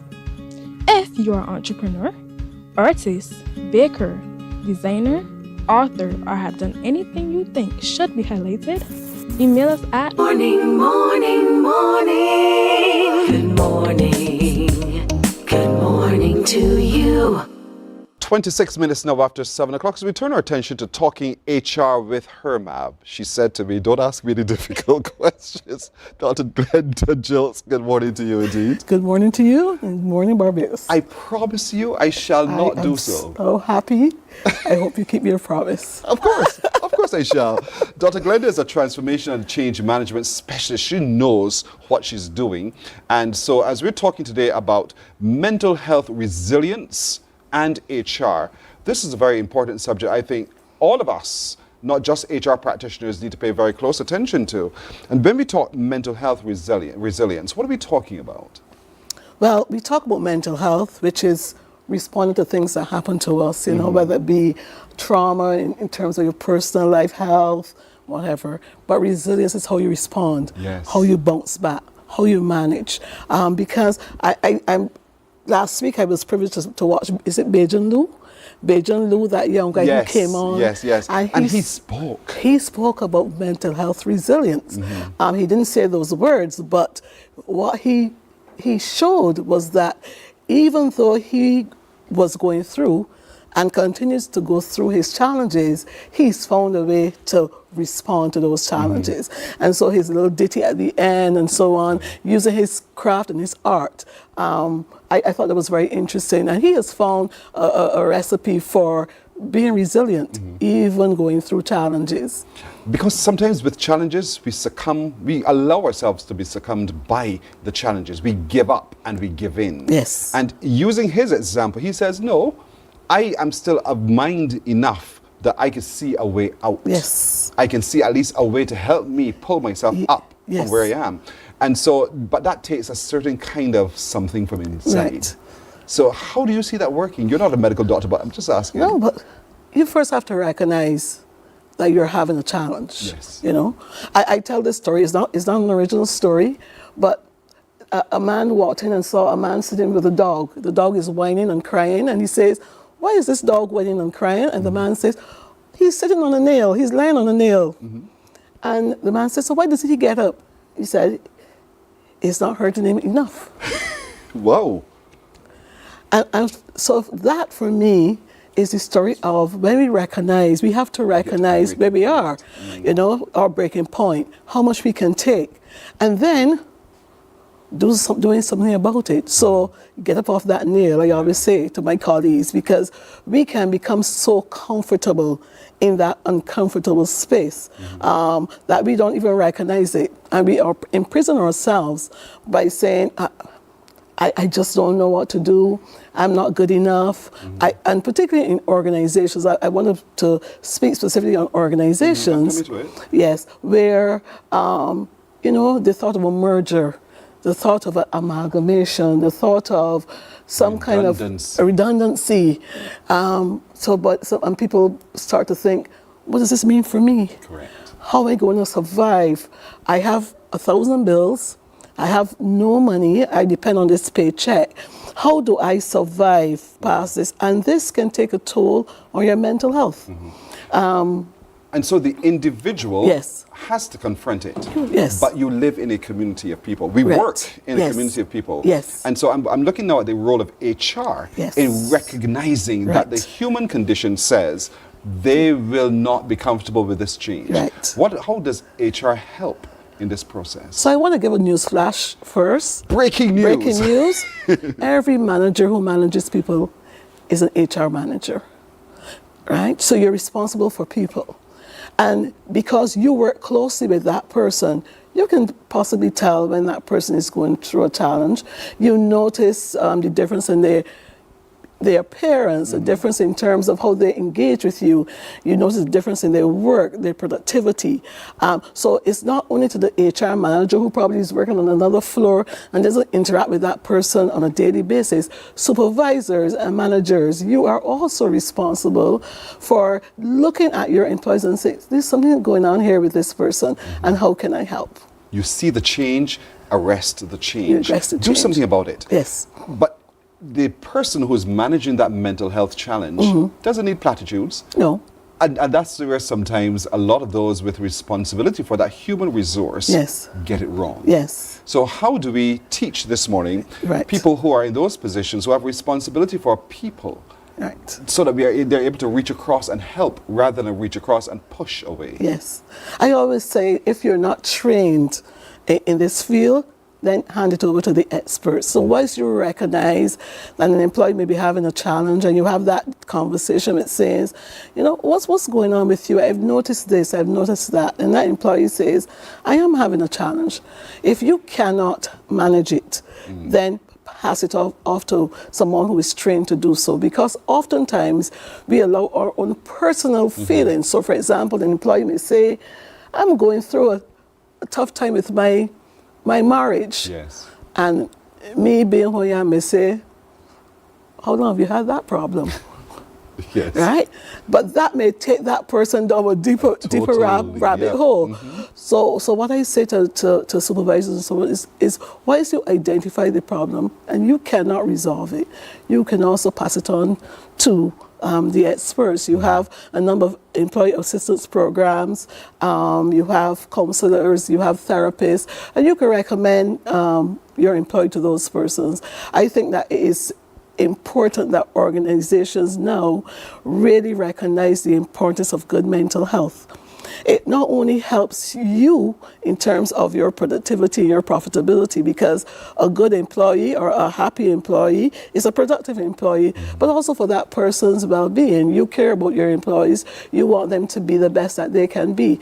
And so once they go through some kind of challenge and change, you want to support them and help them through that. You used the word I wanted to get to, care. Care. And sometimes when one sits in supervisory or management positions, that seems to take a back seat, because what you care about is meeting deadlines, meeting targets, meeting budgets, and all of those other important things, forgetting the other important factor within this relationship, which is the people with whom I have responsibility. Right. And so I want to talk a little bit about that and how one resets oneself so that we begin to become better practitioners in our office space. We'll talk about that right after this break, if you don't mind. Back in just a moment. Morning, morning, morning. Good morning. Good morning to you.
Morning, morning, morning. Good morning.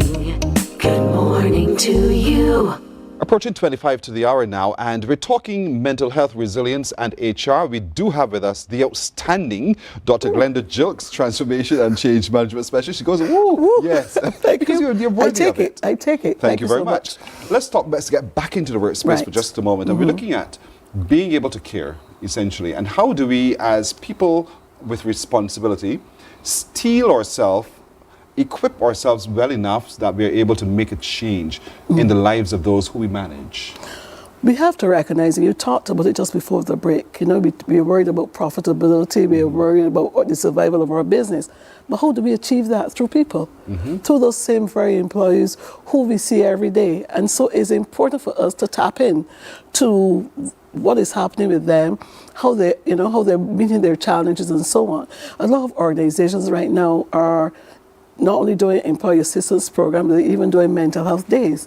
I think those things are so important because and it's not a day just to go lime on the beach, but companies are having professionals come in and talk to people about how to manage their own struggles, right? Because we are all going through it. I don't care how many coins are in the bank. I saw a famous athlete who must be a billionaire, and he said, "Is this all to it?" Wow.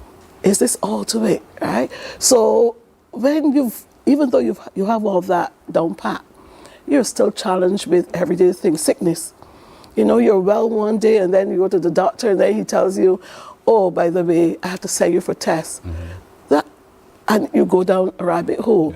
Your trauma, mind takes off. Yes. You worry. I was very listening to Mr. Crony earlier and his story. So everything becomes secondary when you have that diagnosis. You don't think about anything else, you know, but what is happening to you at the particular time. It's how you respond to it and how your HR practitioners, including your team leaders, your supervisors, tune into it and say, "Okay, we need to get you some help." So companies are providing some of those opportunities free to employees and so on. And if you are not, as an organization, I would implore you to please have such a program in place that your employees can take advantage of it. And I'm glad you put it that way because it levels the playing field. Yes. Because oftentimes we dump on HR, we dump on the boss, but they too are human. I could write a book about this. Yes, because you're dealing with your personal problems too. Because another news flash, HR managers are people too. They're employees too, and they're required to produce and to deliver, and sometimes being given some stern requirements behind closed doors. You're not privy to those conversations, and so they have their own challenges, and then they listen to your challenges. I can write a book about the number of things I have had to deal with my employees. I'm going from domestic situations and financial struggles and people wanting to commit suicide, you know. And those are things that you can't sit and say, "Okay, let me finish this particular document and I'll get back to you." This is something that requires urgent attention. And so I always say, I pass it to the experts. So once I do my intervention here, those people who are trained to take it further, I encourage people to take it further. I encourage employees to take advantage of the employee assistance programs because a lot of time employees say, "I don't want anybody to know my business, Correct. so I am not going." But you know what? You still have the problem. So you want to resolve that problem, and you want to ensure that you are able to move forward positively. So everything is temporary, I say. So that problem that you have, you want to resolve it because you want to be a productive employee. Nobody leaves home to say, "I'm going to be a horrible employee today." I'm not, you know. That's true. So, though we might leave home and say, "I'm getting there for she today." Well, that's another thing because I always say too, if I'm going to wake up every morning and have to put on a battle gear to go to work, is this the place I really want to work? Exactly. And sometimes we have to recognize that not every fit is a good fit. You go into organizations to work and it sounds great on paper, and then you go in and you realize this is not for me. And sometimes we stay 20 years saying, "I hate this place." 20 years, you've worked here, hating this place. So my story is a little bit different. I do not stay where I don't feel welcomed, right? And we have a mutual parting because I don't want you to make me miserable, and I don't want to make you miserable. So you have to know where your peace of mind is at. notwithstanding all the things that you're going to worry about, can I leave this job and so on? But like the dog I talked about earlier, get up off the pin, get up off that nail, and say, if I'm not happy here, then let me look for something else. The first pinprick is enough. Enough. You don't have to sit on the pin to know that it's hurting you. Right, and there's no such thing as sweet pain. It is really, you become comfortable in the pain. Yes. Right? But under there was happening, probably some gangrene and some things happening. The infection right. So that can lead to death. Correct. And so, in talking to you during the break, I mentioned to Dr. Glendio, I said, you know, what I found that the business today has become so cold because they're so focused on what is not important in terms of human relations. Yes. Let's talk a little bit about that and how we break that ice so that we are happy to get up and go to work and not sit on that pin. Well, again, recognizing where you are. Is this job bringing me the satisfaction that I want? When I wake up in the morning, am I anxious to get out of bed and going to face the day? Or am I putting on my battle sheet to say, hey, go in there and fix her this morning, or my supervisor doesn't like me, and so on. And when you get to that stage, if you can't resolve it, look at your other options. Yes. And an option may be to leave the organization. That's the way I face things, because why stay and make myself unhappy and others unhappy? So there may be a situation where you can look for another position commensurate with your skills and qualification, and sometimes every move is not a bad move. No, you're right. Don't be afraid. Don't be afraid. All I'm hearing in my head all the while is the man in the mirror. Look at the man in the mirror, because oftentimes we tend to look beyond the mirror and say it's that person's fault. But look at yourself. You are the change that is required for the change you're looking for. Yes. And so there's enough in you to be able to help you to do so. And so I think a lot of times for not just HR alone or the business, the individual unit in that business has to look at itself and say, one, either I will put up with this, I will continue sitting on the pin, or I am not putting up with this, I will go elsewhere because the pasture really is greener elsewhere for my satisfaction. Yes. So we have a role in all of this. It is not HR's role alone. Correct. So when we're talking about building mental health resilience, it starts with you. It starts with you. It starts with you. It starts with you recognizing and then actioning. So what's my plan? So I may not be able to leave this job today, but in 6 months' time, maybe I can, because you want to get to a place where you are satisfied. When you go into the organization, I am giving of my best and they are valuing what I have to offer. Indeed. There's no perfect world. Nah. And that's the other thing, that we create utopia in our head. You know, I shall be happy forever. Even in marriages, there's no perfect marriage. You know, I shall be happy till thy kingdom come, live happily ever after. We've read those in storybooks. But the reality is, you got to do some work at it. And so the same thing happens in the workplace, where you have some work to do. If you want to break this mental health challenge you're having, you have some work to do. And that is where it is. But it's a partnership.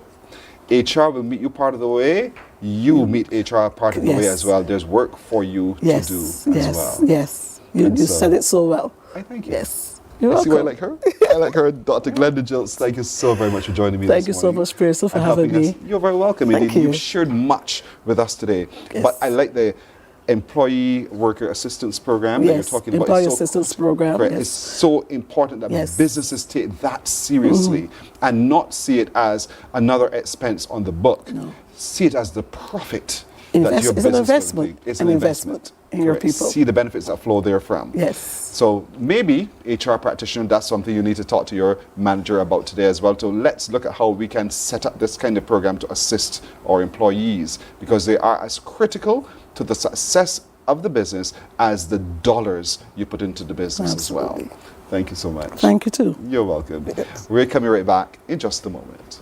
Morning, morning, morning. Good morning. Good morning to you. Some ask, what makes Barbados so special? We at Mornin Barbados say it's you, our exceptional youth. You are talented, resilient, and inspirational. You are the epitome of the Barbadian spirit, testing the boundaries of your creativity. If you are an entrepreneur, artist, baker, designer, authored, or have done anything you think should be highlighted, email us at morninbarbados@cbc.bb. Let us show the world our exceptional Bajan youth. The Ministry of Youth Sports and Community Empowerment's Bridges television series is back. Join us every Wednesday at 8 p.m. with a repeat on Saturdays at 5:30 p.m. on CBC TV 8. Don't you miss it. Morning, morning, morning. Good morning. Good morning to you. I just asked the question, all's well? The answer to me was, enough is. And I like that perspective. I love that perspective, as a matter of fact. I shall use it from here on in. All's well? Enough is. Enough, just enough for helping me to press on and carry on. And that happened, I think, at Pentecost, where we were promised the Holy Spirit so that we had enough to make us feel well as a church. And so that's what we're talking about right now, what Pentecost means and why the Empowered Network of Churches are having a joint rally coming up this weekend. And so joining me this morning is Bishop Kenroy Burke. He is the Bishop of the New Testament Church of God, Barbados, and also the chairman of this upcoming activity. And with him is Bishop Selwyn Brathwaite, who is a Pentecostal from the Pentecostal Assemblies of the West Indies. Gentlemen, good morning. Good morning. Enough is. God gave us enough through the Holy Spirit. Amen. So talk to me a little bit about this event, this rally that's coming up. Why is it important to the church? Well, Pearson, one of the things that we did in the past, and this is a grouping that started out of coming together around Pentecost, celebrating Pentecost as a church. We've somehow augmented. Relationships have grown a lot stronger. We believe that we're in a good place to be able to continue to build on what we started at. We never wanted it to be built around an event. We wanted it to be built around relationship. So what has taken place over the last couple of years is that we've done several things, but we felt this year God saying to us there's a need for the church to come together, not just come together for an event, but for the church to come together. One of the pillars of Pentecost was the togetherness. They were all in one accord. And we felt that this was necessary at this point in time in Barbados, because Barbados needs a united church. Barbados needs a church that's together, working together, one focus, one purpose, one mind. And we felt this was the opportune time for us to do this. We would normally do something probably in the evening of Pentecost, which is low-lying fruit. Mm-hmm. It is a little easier for you to come out, probably a few people to come out on evening. But we felt this was so important that we were ready to lay down arms and give up what is possibly one of our most important services and say we are going to do it together. So the members of Enoch all came together, made a decision, and today here we are. And so rather than just an afternoon evening event, it's an all-day event, is it? No, it's a morning event. We're gonna be starting at 9 o'clock on Sunday, right at Kensington, largely because we wanted to come together still in a fellowship period when people would normally be worshiping, etc. So we wanted to keep it as common as possible, because they had all things in common too. Great. And so it's a bringing together of a lot of the Pentecostal churches of Barbados, indeed. Yeah. And so when you talked about the coming together, and I'm going back to the moment of Pentecost, where and for one singular purpose, though we all spoke in different tongues, different people, everybody got the same message in the tongue, their native tongue.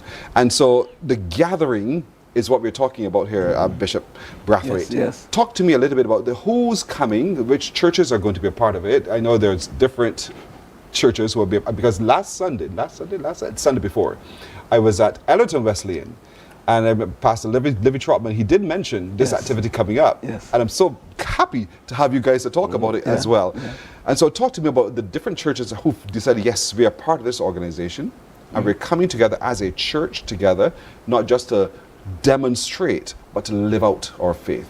Yeah, so, yes, good morning, Pearson, again. So there are about 8 major denominations coming together. We have the Church of God, we have the Nazarene, we have the Wesleyans, and of course we have Pawi, and we have the New Testament, and we have Victory, and we have the Church of God of Prophecy.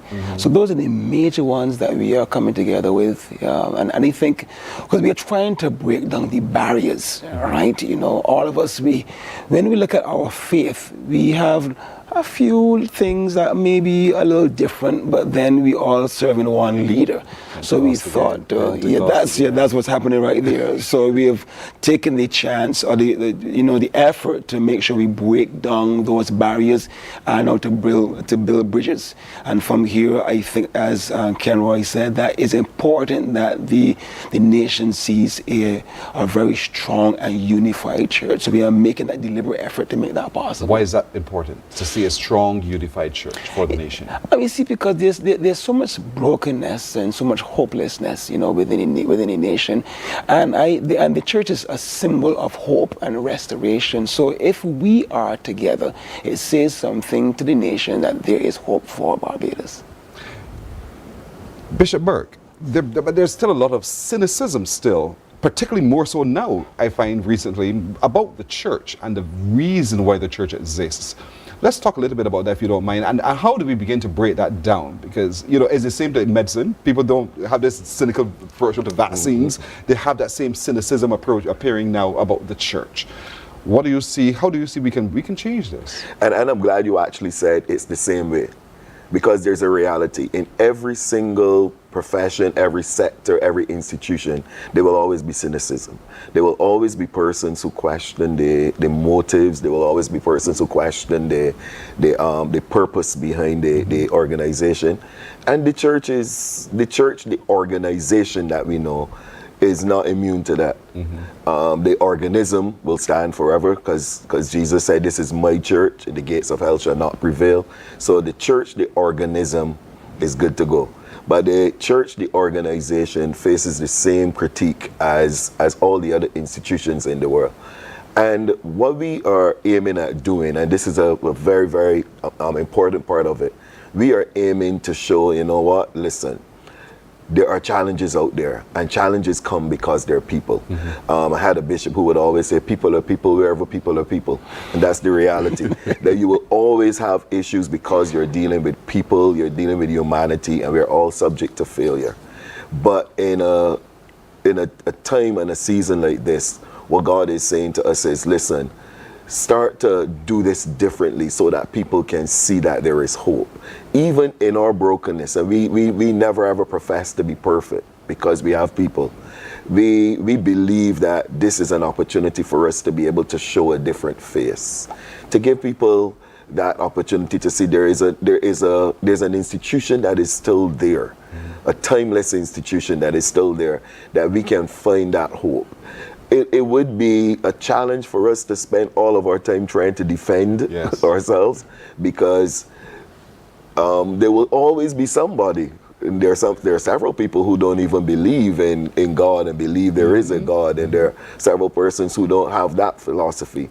So we are believing that once we come together, just as on the day of Pentecost, wherever there's a coming together of the church, it seems to catch God's attention. And God does the miraculous. He does wonderful things. And our nation needs this type of hope, this type of unity at this time. And though it is for the churches that were listed, it is open to anyone who is seeking the faith. I'm not saying the spirit. We're seeking this faith. And though on this day of Pentecost, it's the Holy Spirit that descended upon the gathering of about 5,000 or so people, and they all spoke in their own language and got the same message. That's the opportunity that's going to be presented to you when you come to Kensington Oval, this coming next Sunday. Next week Sunday, the day of Pentecost. And so we want to encourage all of you to come. And when you approach the throne of God, God is not going to judge your appearance. So don't feel that I don't have church clothes, so therefore I can't come. That's not what it is about, right? So what happens on the day, Bishop Brathwaite, when we all assemble at Kensington Oval next week Sunday? How does the service planned so that we can get the full benefit of it? Well, we're going to have, a prelude with some music, and some young people that are going to show off their talent, display their talent there. And that's going to set the atmosphere. And then, of course, then we're going to have some very powerful worship. And we know that's going to be engaging because, as church, we see worship as very integral. So we're going to have some very, very powerful worship. And of course, we know our nation needs prayer. So therefore, there's going to be time for prayer. And then some speakers will be addressing some critical issues. So it's going to be a rallying cause. So we just don't want to have a service, but we want a rallying cause so that when we leave there, we just don't say we had fired up. Yes, we had to go and change our world. So we just don't have a service. We want to set the things in place so that when we leave there, we are going back. Because this is just going to be the catalyst to get back into our communities. Because I think after a while, we kind of stayed away a bit, but now we want to, like Jesus, engage with people, engage with their needs, and so then within the next couple of years, we're going to see a real change in the climate within our nation. Jesus came on earth to change the church as well. There was a structure used by the Pharisees and those. He changed that. And he now is the way. He's left with us the Holy Spirit to help guide that way. And I'm excited about what the focus of your organization is, because I think it is so important for our nation today to know that we need to follow Jesus. And in following Jesus, these are some of the things that are required of us. We've gone away from those lessons for whatever reason, but we know the reason why, because we know the devil is at work, as our grandmother used to say all the time. He finds work for your idle hand. So the devil is at work, but we can counteract that. And that's what the Holy Spirit is here to help us to be able to do. So on Pentecost Sunday, we're going to the Kensington Oval. It all starts at 9 o'clock. We get there early. Are you using the whole oval? We wish we could, right? Yeah, we're using primarily the Michi and Hewitt stand. We're going to use the Haynes, Greenwich and Haynes stand. And if there's a spillover, we're going to use the full gamut of the oval. The oval, so probably around 7,000-8,000 people. Yeah, we're looking forward to having everybody. I mean, more than what was at the first original Pentecost, more than 5,000. Bring everybody, and as you are able, come. If you can't make it, don't blame yourself. It's all right. Your pastors will engage with you. But those of you who can, and don't make excuses about not being there, come. On Sunday, the 14th? The 8th. Oh, is this Sunday? This Sunday. Pearson Boyne? What time you living in? I was thinking about another activity. Sorry about that. It's this coming Sunday. You're right. This coming Sunday. This coming Sunday. This Sunday. No, let that stick in your head. This Sunday, we're going to Kensington Oval. Get there early, have your seat, park where you need to park, and get inside. I know for sure that Ellerton is offering bus transportation. I'm sure the respective churches will deal with their they're going to deal with accordingly. But we want you to be there indeed. It is going to be life transforming. And you are a part of the church. You are required, where people are, to just be people, but be good people. And so this opportunity gives you an opportunity to refresh yourself through the Holy Spirit. I'm looking forward to this. I wish you well in this endeavor. And I really hope the church rises up again with strength, mighty strength. I know there was a cutting down of the tree. Remember that story? Daniel. And so this is an opportunity for that regrowth. That's what we're talking about here now. And so we want to be able to be a part of that regrowth. It's important that you are there as well. Thank you, gentlemen. Thank you. Thank you so much. You're very welcome. Okay, thank You're you. very welcome. Yes. Shall I take a break? We're coming back in just a moment. They tell me no, don't take a break. All right. So, what are you doing this weekend? What do you plan to do this weekend? We plan a couple of things. One, you can choose to go to BMETS. And on Sunday, you go to the rally.